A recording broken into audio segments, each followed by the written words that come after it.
देखिए, इक़बाल, ईमान और इंसाफ से भरपूर मोदी सरकार के तीसरे कार्यकाल को मैं निरंतरता के साथ सुशासन के सफल सफ़र के दौर से हम देखते हैं। और मुझे लगता है कि ये पहली सरकार है गैर कांग्रेस सरकार जो बिना कांग्रेस के रिमोट और कुनबे के सपोर्ट के सुशासन के सफल सफ़र को आगे बढ़ा रही है। और इस सुशासन के सफल में समावेशी विकास, देश की सुरक्षा, समृद्धि और सांस्कृतिक सशक्तिकरण का जो एक इबारत लिखती हुई ये सरकार आगे बढ़ रही है, निश्चित तौर से ये सरकार जो है वो एक बेहतरीन सरकार, देश की आज़ादी के बाद की सबसे बेहतर सरकार होगी। लेकिन अफसोस की बात है कि कांग्रेस पार्टी की जो कुंठा है, जो उनका कोताहल है, वो केवल इस कारण नहीं है। इस कारण है कि उनको लगता है कि या तो परिवार को पावर, नहीं तो दूसरों के लिए परेशानी का टावर।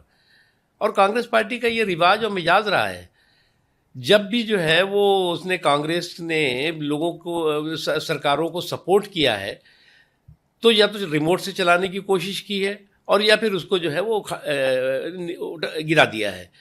आपको याद होगा चौधरी चरण सिंह साहब की सरकार, चंद्रशेखर जी की सरकार, देवगौड़ा साहब की सरकार, गुजराल साहब की सरकार, ये तमाम सरकारें थी जिनको कि इन्होंने कोशिश की कि वो रिमोट से चलाएं, सपोर्ट से चलाएं, और अगर रिमोट और सपोर्ट काम नहीं कर रहा था तो उसको गिरा दिया।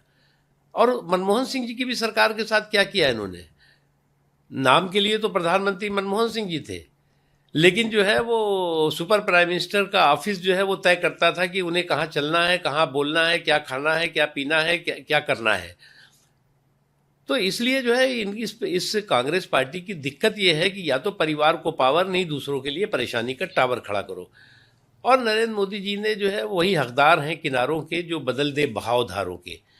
जो धारा चल रही थी कि साहब कांग्रेस ही देश में जो है वो सरकार चला सकती है, कोई और सरकार नहीं चला सकता, कोई और जो है वो देश के विकास को नहीं कर सकता, तो मोदी जी ने साबित करके दिखा दिया है। जहां देश की जो है वो वैश्विक जो तमाम तरह के संकट थे, वहीं घरेलू जो है वो कंटक भी खड़े हुए थे। Shyam steel flexi strong TMT बार, ये स्ट्रॉन्ग के साथ फ्लेक्सिबल भी है। आपदा मुसीबत कोई भी आए, ये घर को अटूट बनाए। जब टीएमटी फ्लेक्सी स्ट्रॉन्ग, तो घर रहे हमेशा के लिए स्ट्रॉन्ग। वैश्विक संकट रहा हो या घरेलू कंटक रहा हो, उसको पछाड़ते हुए सुशासन के सफल सफर को ये सरकार निरंतरता के साथ तीसरे कार्यकाल में आगे बढ़ाते हुए 11 साल पूरे कर रही है।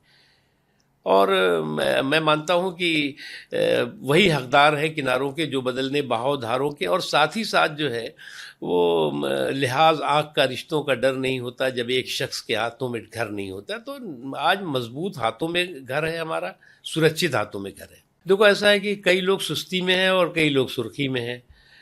चाहे वो कोई सुस्ती में हो और चाहे सुर्खी में हो, बिहार में जो है वो एनडीए फिर से सरकार बनाएगी और बिहार की जनता उसको फिर से जनादेश देगी। अभी कुछ दिन पहले जो है वो राहुल गांधी जी वहाँ पर जो है बहुत हाथ पैर मार करके और बहुत ही जो है बकैती करके आए हैं। तो इस तरह की बकैती और बकवास बहादुरी से काम नहीं चलेगा। जहाँ तक सवाल है चिराग पासवान जी का, वो उनकी अपनी पार्टी है और निश्चित तौर से वो एनडीए का हिस्सा है और सब लोग मिल करके ही जो है वो चुनाव मैदान में आएंगे। आप इसकी चिंता मत करिए। देखिए, मुझे लगता है कि जो बेंगलोर में घटना घटी और जिसमें कि इतनी बड़ी संख्या में लोगों की मृत्यु हुई है, निश्चित तौर से ये एक बहुत बड़ा क्रिमिनल नेग्लिजेंस का केस है, एक आपराधिक लापरवाही का केस है।